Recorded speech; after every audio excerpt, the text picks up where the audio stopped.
Hello everyone, welcome to knowledge. Good morning, आदाब, सत श्री अकाल, सलाम। गाइस, अगर आपको लीगल वर्ड समझने में, अंडरस्टैंडिंग करने में दिक्कत आ रही है तो आपके लिए ये वीडियो है। मेरे एक स्टूडेंट हैं जिनका एग्जाम है और उनको दिक्कत आ रही थी लीगल वर्ड की अंडरस्टैंडिंग में।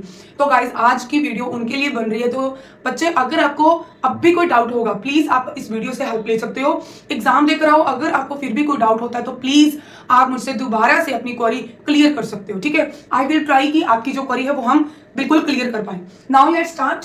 ठीक है, क्योंकि कम टाइम में हम करने का ट्राई करेंगे, क्योंकि आपका एग्जाम है तो इस वजह से आपको पढ़ने में दिक्कत आएगी, टाइम मैनेज करने में। हम फटाफट से अपने टॉपिक के ऊपर जाते हैं। आपने यही 4 वर्ड पूछे थे। डिक्री क्या होता है, कॉम्प्रोमाइज, बेल एंड अबेंडनमेंट। ठीक है, सबसे पहले अगर हम डिक्री की बात करें, सिविल सूट में बात होती है डिक्री की। गाइस, सिविल सूट में बेटा बात होती है डिक्री की। सिविल सूट कौन से? रेंट का हो गया, प्रॉपर्टी के रिगार्डिंग सूट हो गए, सूट फॉर रिकवरी हो गया, या फिर अपने मैट्रिमोनियल केसेस। ठीक है, ये जो केसेस होते हैं मैं लिख देती हूं। रेंट के, suit for recovery, money recovery, ठीक है, कुछ भी। फिर मैट्रिमोनियल केसेस, फैमिली मैटर, कोई भी लीज वगैरह का। ठीक है, फिर रेंट का हो गया, सूट फॉर रिकवरी हो गया, प्रॉपर्टी के रिगार्डिंग कोई भी मैटर है तो बच्चे वो किस में फॉल करेंगे, वो आपके सिविल सूट में करेंगे। इतनी केसों में एक्सेप्ट है, कुछ और रह गया फटाफट में। ठीक है, आपकी अंडरस्टैंडिंग के लिए इन सूटों में, इन ये केसेस में, वैसे जो भी हमारे सिविल मैटर होते हैं उन्हें हम सूट बोलते हैं, ना कि हम उन्हें केस बोलते हैं। ठीक है, सिविल सूट में गाइस डिक्री पास होती है। ठीक है, ऑर्डर भी पास होता है, बट फाइनल डिक्री हम बोलते हैं। ठीक है, डिक्री जो होती है ये एक तरह का कंक्लूजन होता है पूरे के पूरे मैटर का। ठीक, तो जैसे कि मान लो किसी भी पार्टी ने, एक पार्टी है, ए ने बी के अगेंस्ट, ए को क्या बोलेंगे? प्लेंटिफ, जिसने सूट फाइल किया, जिसके अगेंस्ट किया वो होगा डिफेंडेड या रिस्पोंडेंट। ठीक है, तो प्लेंटिफ ने इनके अगेंस्ट, बी के अगेंस्ट को सूट फाइल किया। ठीक है, अगर कोर्ट सेटिस्फाइड हो जाती है, इन सारे के सारे प्लेंट फाइल की, उसके बाद रिटर्न स्टेटमेंट फाइल होगी इसकी तरफ से। ठीक है, रिटर्न स्टेटमेंट फाइल होगी, फिर सारी की सारी प्रोसीडिंग को देखने के बाद, एविडेंस होने के बाद, सारी आर्गुमेंट सुनने के बाद जो कंक्लूजन होगा उसको कोर्ट जहां पर डिग्री पास कर देगी। और डिग्री कितने तरह की होती है? 2 तरह की, प्रीलिमिनरी डिग्री, एक फाइनल डिग्री। प्रीलिमिनरी डिग्री में ये होता है कि कोई ना कोई एप्लीकेशन होगी जिसके ऊपर जज साहब ने वो चीज पास कर दी है, वो ऑर्डर कर, वो डिग्री कर दी है कि आपको ये स्टार्टिंग में कोई चीज, फॉर एग्जाम्पल जैसे कि मेंटेनेंस का बता रही हूँ। ठीक है, एग्जाम्पल क्रिमिनल की ले रही हूँ, सॉरी, मेंटेनेंस की बता रही हूँ कि जैसे मान लो हस्बैंड को बोल दे कि आपको अपनी वाइफ को महीने का 3,000 रुपया देना है। ठीक है, अभी उसका फाइनल कुछ नहीं हुआ, उन्होंने इंटरिम एप्लीकेशन के ऊपर अलाउ कर दिया, तो ये मीन्स ऑर्डर कर दिया। ऐसे ही एक फाइनल परमानेंट प्रीलिमिनरी डिग्री होती है गाइस बेटा, तो वो प्रोसीडिंग अभी चल रही है। प्रीलिमिनरी डिग्री में अभी प्रोसीडिंग पेंडिंग है, केस खत्म नहीं हुआ है।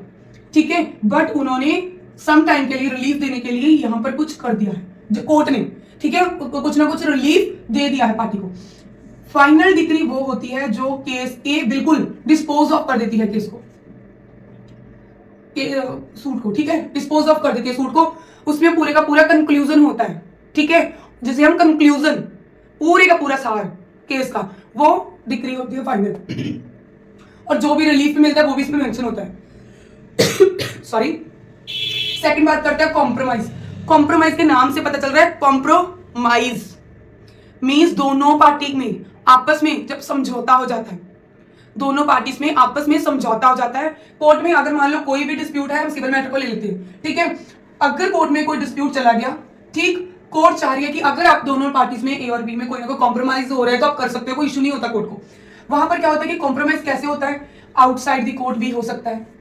मान लो आप अपने घर में, जब पंचायत वगैरह में बैठकर, जब अपने जो भी रिलेटिव्स हैं, 2 मेंबर इसके, वो भी बैठकर अपने मसले को सुलझा सकते हैं, और जो भी उसकी रिटर्न फॉर्म में सारे का सारा करके वो कोर्ट में उस एफिडेविट को सबमिट कर सकते हैं, और कोर्ट में वो चीज सबमिट हो जाएगी, और उसके बाद इनकी स्टेटमेंट रिकॉर्डेड हो जाएगी कि हाँ, हम दोनों का जो कॉम्प्रोमाइज है वो हो चुका है।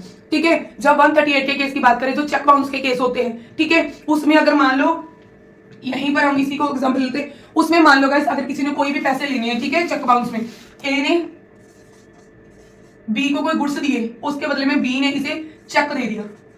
ठीक है, पेमेंट नहीं की, कितने का था? 1 लाख का था। पेमेंट नहीं दी तो ए ने क्या किया? कोर्ट में जाकर सूट फाइल कर दिया, केस लगा दिया। क्रिमिनल को हम केस बोलेंगे। ठीक है, तो under section 138 negotiable instrument act है एनएसीटी। ठीक है, इसमें क्या होगा कि पार्टी को अभी बोल रहे हैं कि अगर आप कॉम्प्रोमाइज करना चाहते हो तो कोर्ट में कर सकते हो या फिर जहां पर भी आपको सूट करे। अभी ये दोनों पार्टीज में 4 लोग और इनके साथ बैठ गए और इनका कॉम्प्रोमाइज हो गया। जो भी इनकी सेटलमेंट हुई होगी वो एफिडेविट कोर्ट में पेश कर सकते हैं, साथ में अपनी स्टेटमेंट रिकॉर्ड करवा सकते हैं। ठीक है, ये तो हो गया आउटसाइड दी कोर्ट। फिर कोर्ट गाइस अगर चाहे तो मीडिएशन सेंटर, जैसे हम एडीआर सेंटर भी बोलते हैं, ठीक है, मेरे ख्याल से एडीआर सेंटर, मीडिएशन सेंटर तो मुझे पता है, मीडिएशन सेंटर भी भेज सकती है। तो वहां पर भी दोनों मीडिएटर, वहां पर क्या होता है मीडिएशन सेंटर में मीडिएटर अपॉइंट किया जाता है और वो बोथ पार्टीज की बात सुनने के बाद दोनों को समझाने का ट्राई करता है, अंडरस्टैंडिंग करने के बाद बात को कि इनका कहां तक कॉम्प्रोमाइज हो सकता है। ठीक है, मतलब दोनों पार्टी में समझौता।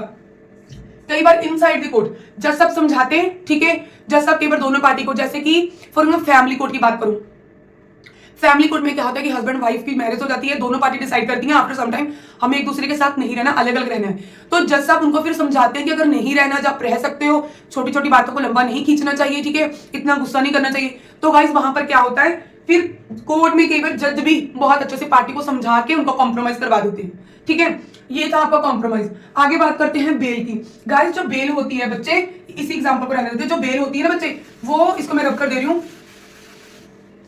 बच्चे, जो बेल होती है ना गाइस, ये एक रिलीफ मिलता है अक्यूज्ड को। अभी ए और बी हमने बोला था चेक बाउंस का केस है, ए यहां पर क्या है, कंप्लेनेंट है, ठीक है, ए कंप्लेनेंट है, बी क्या है, अक्यूज है। ठीक, कंप्लेंट किसने की है, ए ने की है और बी अक्यूज है। बी क्या करेगा, कोर्ट इसे अरेस्ट, पुलिस इसे अरेस्ट भी कर सकती है जब किसी पर्सन के ऊपर एफआईआर हो जाती है। हम 138 का मैटर नहीं लेंगे यहां पर क्योंकि 138 में जल्दी से अरेस्ट नहीं पड़ती। मान लो बी ने स्नैचिंग की है या थेफ्ट की है, ठीक है, फॉर एग्जांपल बी ने ए के घर में थेफ्ट किया है, ए ने बी के अगेंस्ट एफआईआर रजिस्टर करवा दी। ठीक, एफआईआर रजिस्टर होने के बाद बी क्या बन गया, अक्यूज्ड। अभी कोर्ट ने क्या देखा कि इसने 10-12 लाख की चोरी की है इसके घर से, ए के घर से, और अब पुलिस वालों ने क्या किया, इसे पुलिस स्टेशन में एफआईआर करवा दी, पुलिस वालों ने इसे अरेस्ट पर डाल दी। एफआईआर इशू होने के बाद अरेस्ट पड़ गई, एफआईआर के बेस के ऊपर जो इसका वकील होगा बी का, वो कोर्ट में जाकर बेल लगा सकता है। मान लो वो बेल देखनी पड़ेगी, जमानत जिसे बोलते हैं, बेल के ऊपर जो अक्यूज है जो कुछ टाइम के लिए बाहर आ जाएगा। कुछ टाइम के लिए मींस कि ये ट्रायल पूरे का पूरा देखेगा, ये परमानेंटली मींस जब तक केस खत्म नहीं होगा तो बच्चे उसमें केस में हर डेट पर जे आएगा, किसी भी डेट को मिस नहीं करेगा। ठीक है, अगर अनफॉर्चुनेटली एक दो डेट मिस हो जाती है तो उसके ऊपर एग्जाम्पशन फाइल की जाएगी। ठीक है, सेकंड चीज ये है कि जो बी है गाइस, इसको जमानत मिल जाएगी कोर्ट की तरफ से। कोर्ट इसे फिर पुलिस कस्टडी में, जेल में नहीं रखेगी, जेल में उसे नहीं रखेगी, इसकी जमानत ग्रांट कर दी जाएगी। जो जमानत होती है रेगुलर बेल होती है, एंटीसिपेटरी बेल होती है। रेगुलर बेल तब होती है जब किसी अक्यूज को अरेस्ट पड़ जाती है, ठीक है। एंटीसिपेटरी बेल तब होती है जब अक्यूज को अरेस्ट नहीं पड़ती। एफआईआर रजिस्टर हो चुकी है बट अरेस्ट नहीं हुआ है, अरेस्ट होने से पहले ही उसकी एंटीसिपेटरी बेल कोर्ट में फाइल कर दी है। ठीक है, अगर और डिटेल में पढ़ना होगा बेटा आप हमें बता देना, तो मैं आपको और डिटेल में भी समझा दूंगी। आज आपका एग्जाम है तो मुझे लगा कि आपको फटाफट से बातें समझा दूं। अमेंडमेंट मींस त्याग या गिव अप करना, ठीक है, बट त्याग किस चीज का या गिव अप किस चीज का, इंटेंशनली ऑनरशिप ऑफ प्रॉपर्टी का, अपने राइट्स का, क्लेम का। एग्जाम्पल बता दूं, अपने जो अबेंडनमेंट है, गिव अप, मान लो आपने किसी चीज को इंटेंशनली छोड़ दिया, बाद में आप उसे क्लेम नहीं कर सकते। ठीक है, मान लो फॉर एग्जांपल कोई कॉन्ट्रैक्ट था ए और बी के बीच में हुआ, ए और बी के बीच में कोई कॉन्ट्रैक्ट हुआ। अभी ए को क्या लग रहा है कि मुझे उससे कोई बेनिफिट उस कॉन्ट्रैक्ट से नहीं हो रहा, ए क्या करेगा, इंटेंशनली, ए गाइस क्या करेगा, इंटेंशनली उस कॉन्ट्रैक्ट को गिव अप कर देगा, उसमें गिव अप कर देगा, उसमें से लेफ्ट हो जाएगा। ठीक है, छोड़ देगा। कब छोड़ेगा, एक्सपायरी डेट होने से पहले।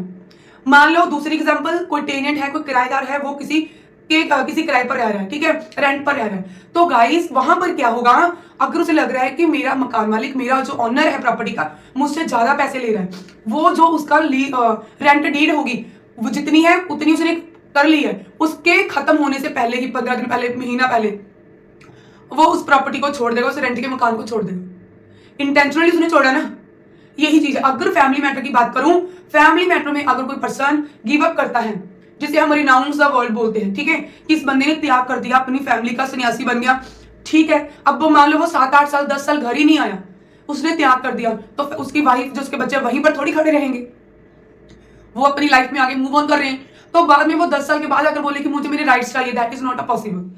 आई थिंक मुझे लगता है कि शायद मैं आपको समझा पाई हूं। ठीक है, तो गाइस आप गिव अप किस चीज का कर सकते हो, ऑनरशिप प्रॉपर्टी का, अपने राइट्स का, अपने क्लेम का। राइट्स का मैं बोल देती हूँ, जैसे भाई बहन है फॉर एग्जाम्पल, मान लो मदर पेरेंट्स की डेथ हो जाती है, जैसे पेरेंट्स एक्सपायर हो जाते हैं तो हम बच्चों के माइंड में क्या आता है कि प्रॉपर्टी राइट्स किसको मिलेंगे। तो प्रॉपर्टी राइट्स अगर हम बात करें तो वो बोलते हैं कि इसको ना ज्यादा मिल जाए प्रॉपर्टी, इसको ना मिल जाए।